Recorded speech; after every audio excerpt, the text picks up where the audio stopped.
Bonjour à toutes et à tous et bienvenue sur Nicoprime TV. Aujourd'hui, nouvel épisode de la série Dans ma Paintbox. Car maintenant que vos figurines sont préparées et montées, comme nous l'avons vu dans le dernier épisode de la série, si ce n'est pas le cas et que vous n'avez pas vu cet épisode, je vous mets le lien juste là-haut. Nous allons pouvoir passer à l'étape suivante, c'est-à-dire la sous-couche. Mais pourquoi sous-coucher ces figurines, comment le faire et combien ça coûte? C'est ce que nous allons voir, enfin, juste après l'intro.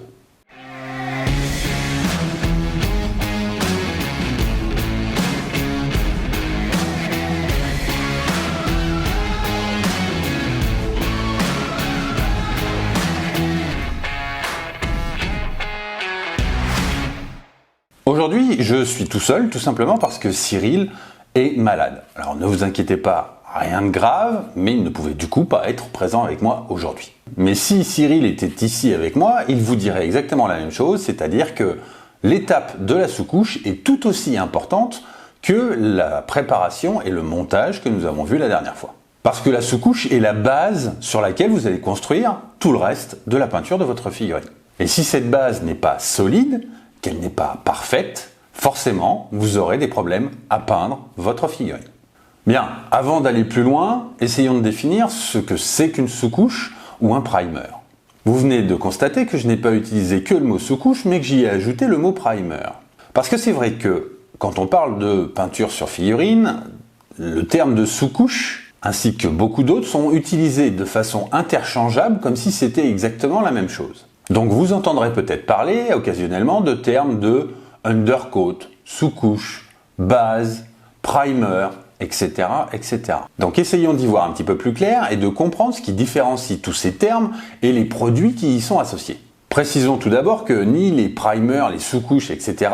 ne sont des peintures. Elles sont chimiquement différentes de toutes les peintures que nous allons utiliser pour ensuite peindre, habiller notre figurine. Maintenant, est-ce que tous ces termes, primer, sous-couche, etc., désignent exactement la même chose? Eh bien non. Donc je vais essayer de vous expliquer les différences qu'il peut y avoir afin que vous puissiez mieux comprendre ce que recouvre le terme qu'il va y avoir décrit sur le produit que vous pouvez acheter. Le primer, comme son nom l'indique, est une première couche, une fondation, une base. C'est-à-dire qu'il va être utilisé sur une surface vierge de toute peinture.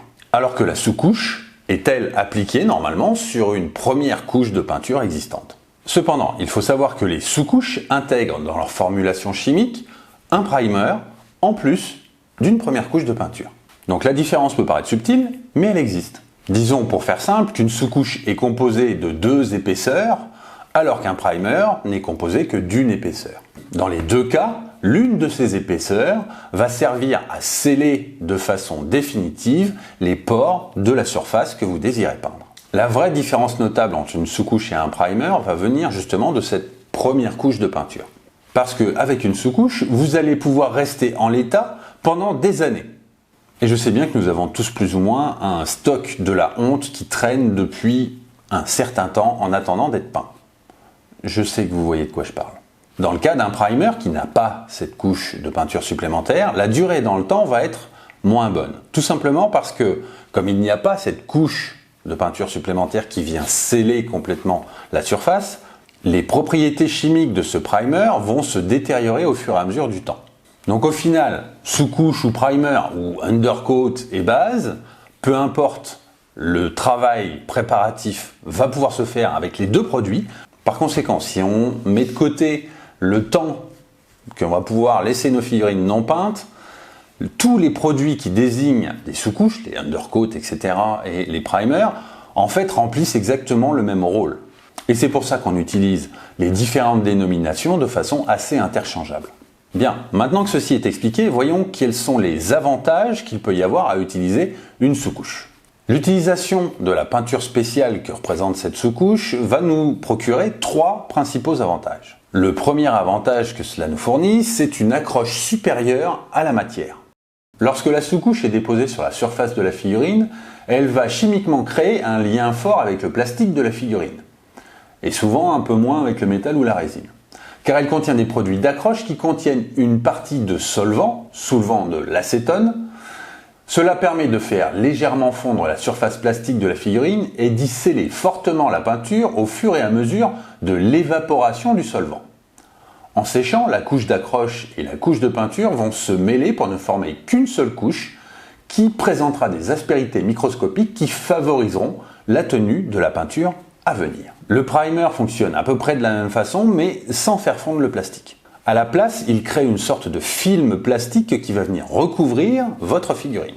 Et grâce à des agents de tension qui sont présents chimiquement dans le produit, cela va créer une couche de polyuréthane qui va progressivement se rétracter pour venir épouser et s'attacher totalement à votre figurine. Dans le cas des figurines métal ou résine, je vous conseille fortement de nettoyer avec de l'eau savonneuse ou un produit détergent, liquide vaisselle, peu importe, vos figurines avant même de commencer à les sous-coucher. Plus votre figurine sera propre et sèche, plus le produit, la sous-couche ou le primer, adhéreront facilement et de façon durable à vos figurines métal ou résine. Pour le plastique, en général, cette étape n'est pas nécessaire. Cependant, si vous constatez des dépôts, des résidus de poudre ou de matière un petit peu huileuse sur votre figurine, n'hésitez surtout pas à la laver avant. Au final, la sous-couche ou le primer vont donc permettre de faire tenir de façon prolongée les différentes couches de peinture que nous allons pouvoir appliquer par la suite. Et j'insiste vraiment sur le prolonger. Le deuxième avantage d'un primer ou d'une sous-couche est qu'ils vont nous procurer une surface uniforme avec une couleur qui sera suffisamment couvrante pour masquer l'intégralité de ce qui se trouve en dessous. Donc soit d'autres couches de peinture parce que vous voulez recommencer votre figurine, ou simplement le plastique en lui-même, le métal ou la résine. Le fait que cette couleur soit uniforme et opaque va nous permettre de construire ensuite nos couches de peinture de façon cohérente. Alors, vous avez sûrement déjà vu des professionnels qui sous-couchent leur figurine de façon assez partielle, où on va dire qu'on a l'impression d'avoir une espèce de mouchetage, de tachage irrégulier sur la figurine. Alors oui, c'est vrai, sauf qu'eux maîtrisent complètement leur peinture. Ils savent exactement quelle quantité minimale de sous-couche va leur permettre de faire tenir leur peinture sur leur figurine. De plus, ils connaissent parfaitement les peintures acryliques qu'ils vont utiliser sur la figurine, leur point de dilution, leur accroche, leur opacité, etc., etc., etc. Donc si vous n'avez pas cette maîtrise, je vous conseille dans tous les cas de sous-coucher votre figurine intégralement. Enfin, troisième raison, une sous-couche ou un primer va apporter un fini, un aspect à votre figurine. Cet aspect va être soit mat, soit neutre, soit brillant ou satiné. Les deux termes peuvent s'employer. Par conséquent, selon les figurines et le résultat que vous souhaitez obtenir, vous allez choisir ou privilégier un aspect plutôt qu'un autre. Et c'est pour ces trois raisons que sous-coucher ou primer une figurine avec des peintures acryliques normales n'est pas une bonne idée. La plupart de ces peintures n'adhèrent pas bien aux surfaces de nos figurines.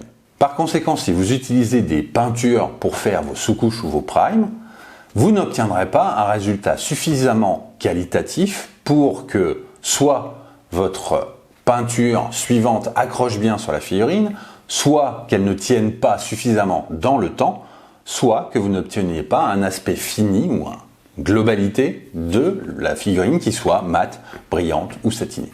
Or, si vous destinez la figurine au jeu, et donc que vous allez avoir besoin de la manipuler, de la transporter, etc., vraiment, une sous-couche va faire une vraie différence entre j'ai juste posé de la peinture ou j'ai sous-couché ma figurine et j'ai ensuite appliqué ma peinture.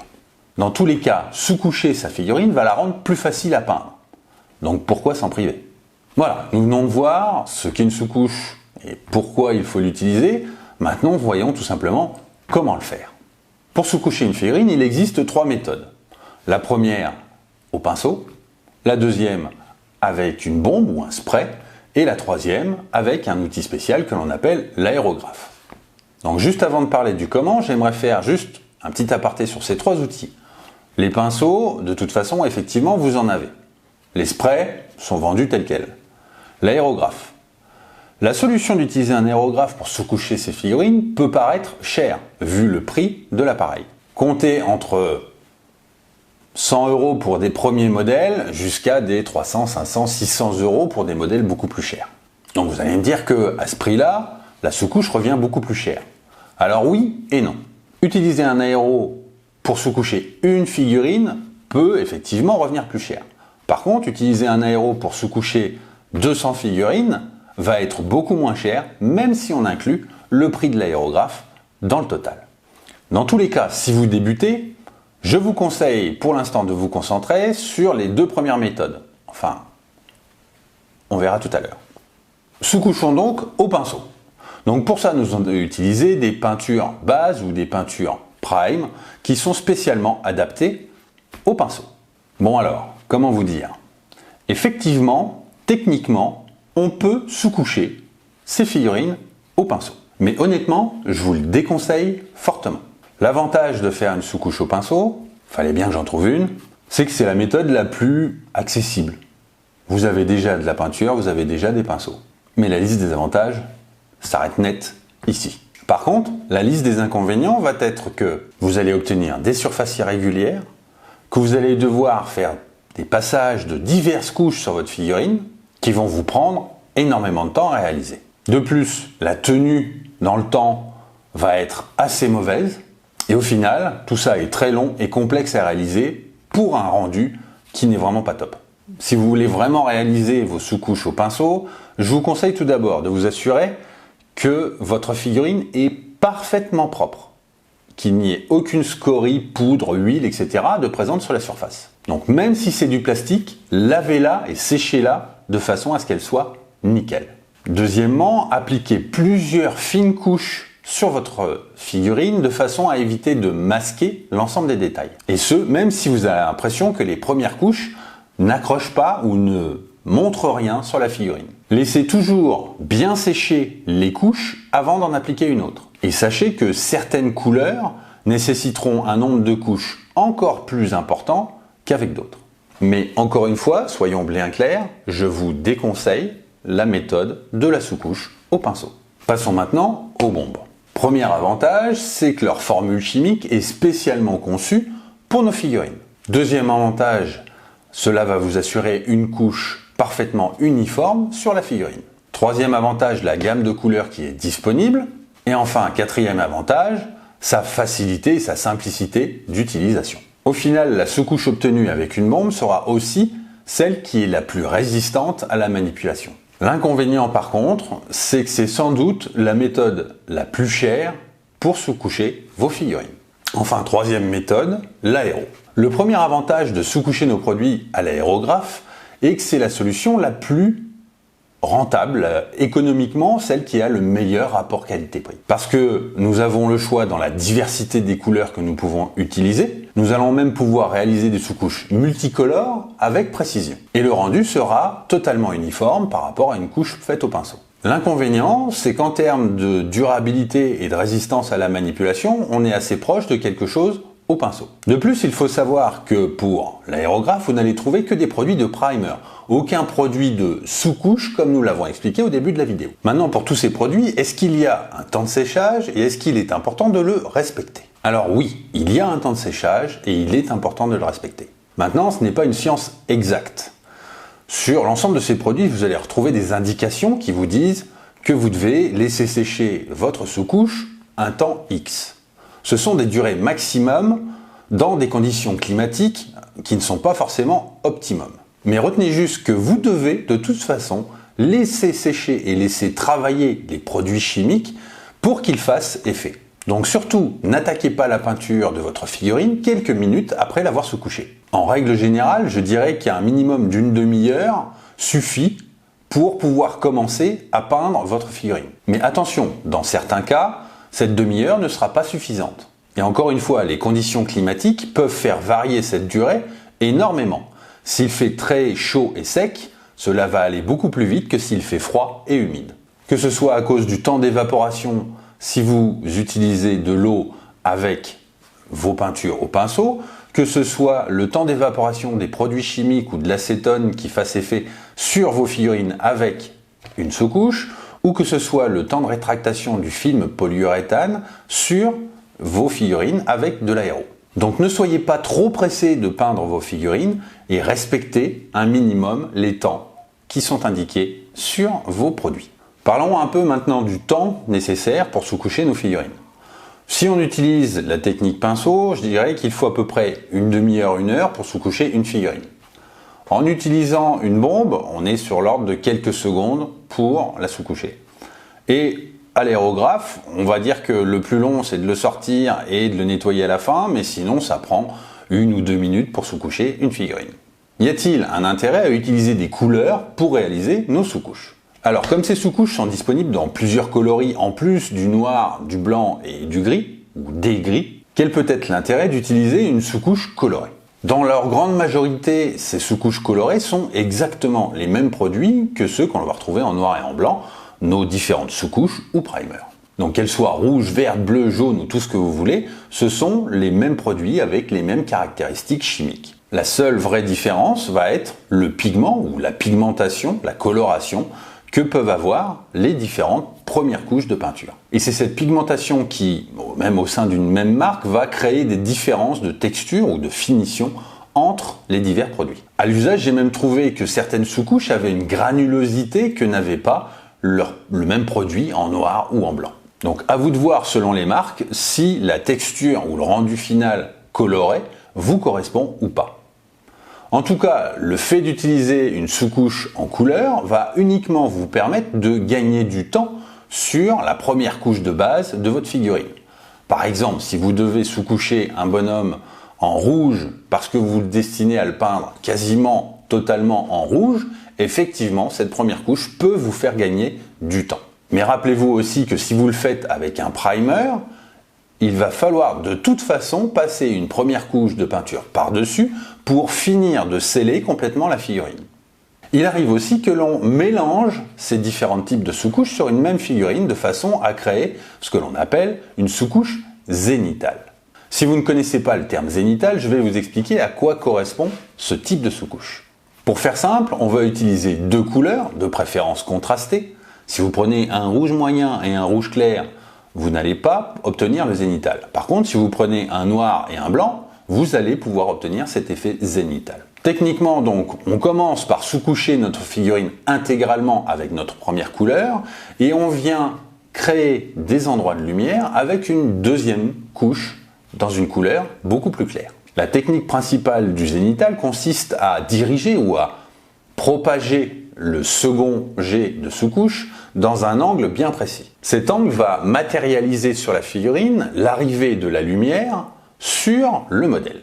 On appelle cette technique zénitale car elle prend comme référence la lumière du soleil qui tombe naturellement sur tout ce qui peut être présent dans la nature. Le zénith faisant référence au moment où le soleil est le plus haut dans le ciel, c'est-à-dire en général à midi. Sauf que il n'est midi qu'environ 1 seconde par jour. Et donc on va préférer utiliser une autre heure, un autre moment de la journée pour matérialiser cette lumière. La technique la plus couramment employée est d'utiliser un angle d'environ 30 degrés sur notre figurine pour appliquer cette lumière, ce qui correspond à une plus grande période de temps dans la journée. Mais rien ne vous empêche d'utiliser ce zénital pour représenter la lumière de l'aube qui se lève, le soleil qui se couche, etc., etc. En complément de ce zénital, il existe aussi ce que l'on appelle une sous-couche nadirale. Nadirale parce que nadir qui est l'opposé du zénith. Nadir représentant ici le moment où le soleil est au plus bas. En général, pour représenter une sous-couche nadirale, on part à l'envers, c'est-à-dire que l'on va commencer avec une sous-couche blanche sur laquelle on va venir appliquer des ombres. Pour représenter ces ombres, nous allons utiliser une sous-couche noire. Bien, entrons maintenant dans la partie délicate du sujet, à savoir quel produit faut-il acheter. Dans tous les cas, préférez une marque dédiée directement au modélisme. Je ne dis pas ça pour que vous achetiez une marque ou une autre, mais vraiment parce que la formulation chimique de ces divers produits est spécifiquement adaptée à nos miniatures. Et que cette formulation est plus complexe que d'autres produits similaires que l'on va pouvoir trouver sur le marché. Pour les bombes, par exemple, nous allons pouvoir notamment trouver des marques telles que Montana ou Krylon. Sauf que ces produits ne contiennent pas dans les mêmes proportions, voire pas du tout, les mêmes produits chimiques que ceux qui sont adaptés à nos figurines. Par contre, si vous avez décidé de vous lancer dans le projet de construction d'une table de jeu et que vous avez besoin de sous-coucher du bois, du plâtre, du polystyrène ou ce genre de choses, effectivement, ces bombes moins chères et non adaptées aux figurines vont parfaitement remplir le rôle de sous-couche. Non seulement ce sera financièrement intéressant, mais tout aussi robuste. Et dans le cadre, par exemple, du polystyrène, si vous utilisez des bombes pour figurines, Comme il y a de l'acétone dedans, cela va ronger votre polystyrène et donc dénaturer la sculpture que vous avez voulu faire pour votre terrain, bâtiment, etc. Je vais ici essayer de vous faire un tour d'ensemble des marques les plus couramment utilisées pour sous-coucher vos figurines. Et j'ai décidé d'appliquer plusieurs critères à ces marques et à ces produits. Le premier des critères va bien évidemment être le prix. Et plus il sera cher, moins il y aura d'étoiles. Le deuxième des critères sera la finition, avec un bonus de +1 si elle est mate, 0 si elle est neutre, et -1 si elle est brillante ou satinée. Tout simplement parce qu'il est plus facile de récupérer de la brillance sur une peinture que de l'enlever au final. Le troisième des critères sera la tenue. Meilleure elle sera, plus il y aura d'étoiles. Enfin, l'adhérence, plus elle sera forte, plus il y aura d'étoiles.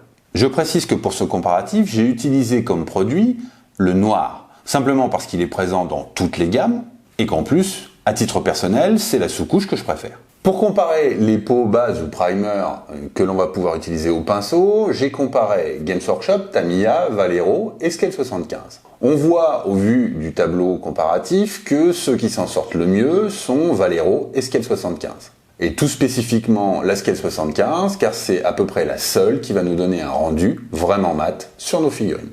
Concernant les bombes, j'ai comparé Games Workshop, Vallejo Hobby Paint, Army Painter, Scale 75 et Tamiya. On constate que les deux meilleurs sont la Vallejo Hobby Paint et Scale 75. Toujours aussi parce que ce sont les plus mats, mais pas que. Enfin, pour l'aéro, j'ai comparé 4 produits, du Scale, du Vallejo, de l'ACA et du Games Workshop.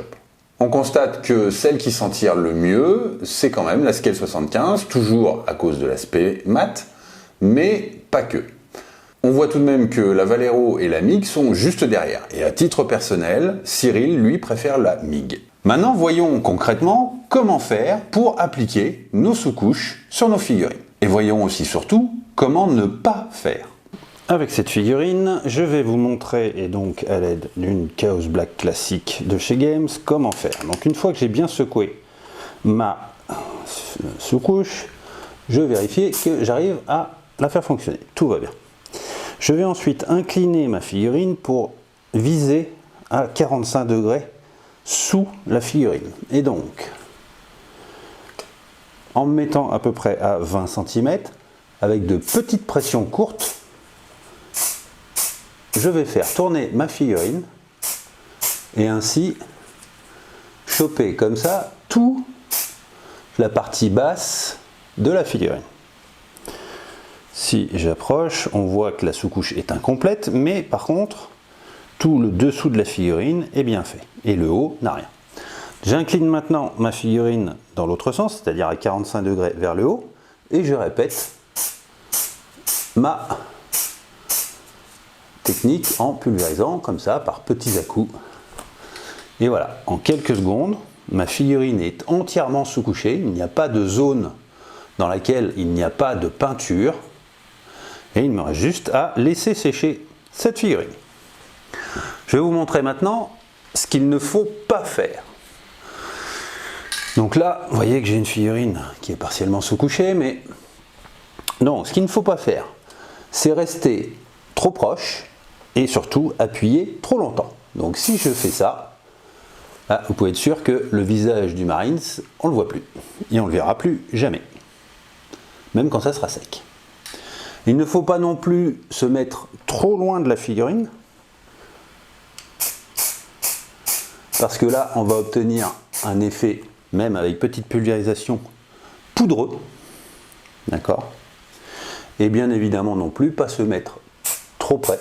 Parce que même par petite pulvérisation, on va venir masquer les détails de la figurine.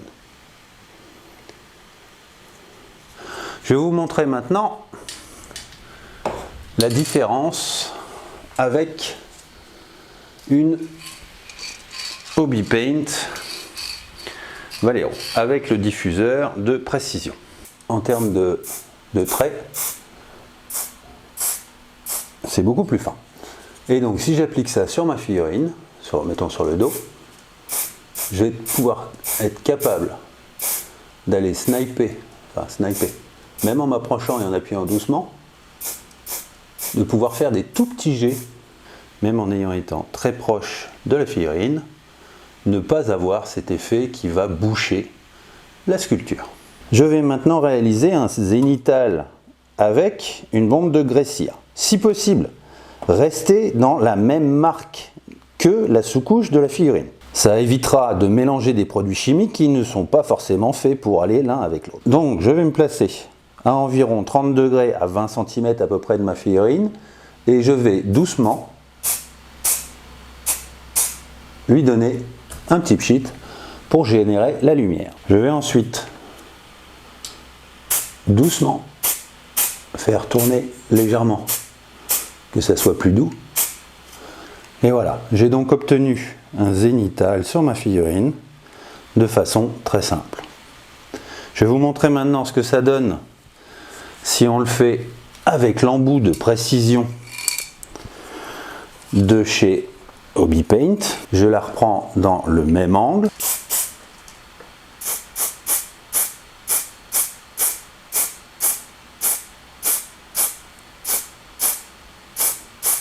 Et voilà, j'obtiens quelque chose d'un peu plus fin. Bien, voyons maintenant comment réaliser une sous-couche avec l'aérographe. Donc pour ça, je suis parti sur un aérographe, tout ce qui est de plus simple, un aérographe chinois type MLD. Et je vais donc mettre ma sous-couche dans mon aérographe. Je commence par mettre un petit peu de diluant et je viens ensuite appliquer quelques gouttes de sous-couche. Je teste ensuite ma peinture.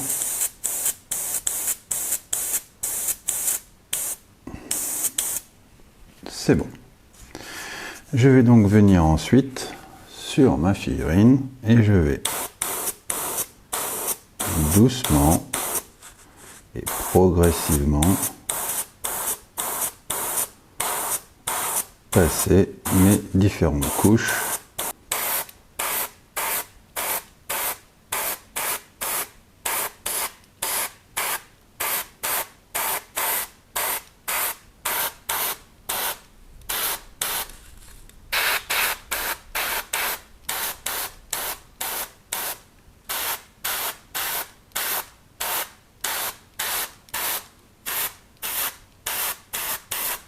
Voilà, j'ai appliqué ma sous-couche intégralement sur ma figurine.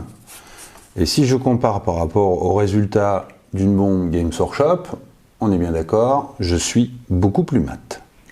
Voyons maintenant comment faire un zénithal. Pour réaliser ce zénithal, je pars donc sur mon aérographe Infinity, histoire d'être plus précis. J'ajoute quelques gouttes de diluant dans mon godet et je viens prendre, j'ajoute donc quelques gouttes, je mélange jusqu'à obtenir une texture assez fine de peinture. Je teste ensuite avec, je suis capable de faire des très légers voiles, etc. Et je vais venir donc réaliser mon zénithal sur ma figurine. Donc je commence par un premier jet un peu global. Et puis je vais venir,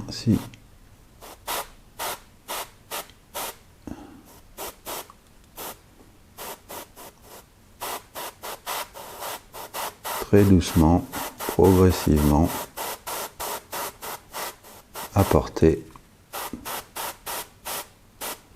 ma lumière aux endroits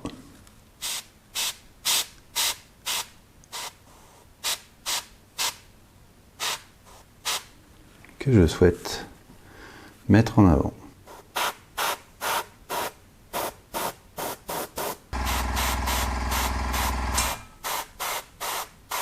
Et voilà. Et si je compare avec la bombe, on est d'accord que je suis beaucoup plus précis.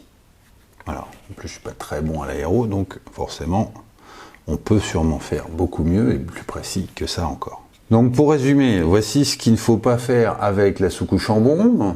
En étant trop près, en allant trop vite, trop fort, on masque les détails, on obtient des zones qui sont imprécises, des creux qui n'existent presque plus, en comparaison avec une sous-couche mate. Là, elle est brillante. On voit la différence. Et quand on est léger et que l'on n'effectue que de petites pressions.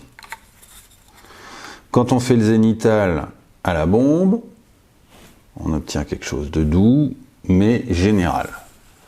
Si on fait ce zénithal à l'aéro, on est plus précis et on peut être plus doux et plus progressif tout en préservant des zones d'ombre, exactement comme on l'a fait sur les zénithals.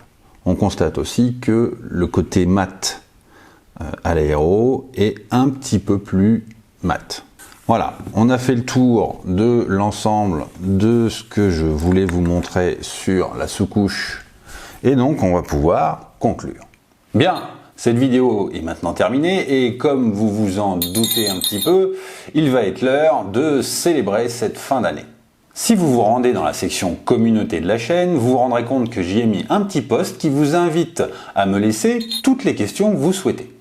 J'y répondrai très prochainement dans une vidéo fac.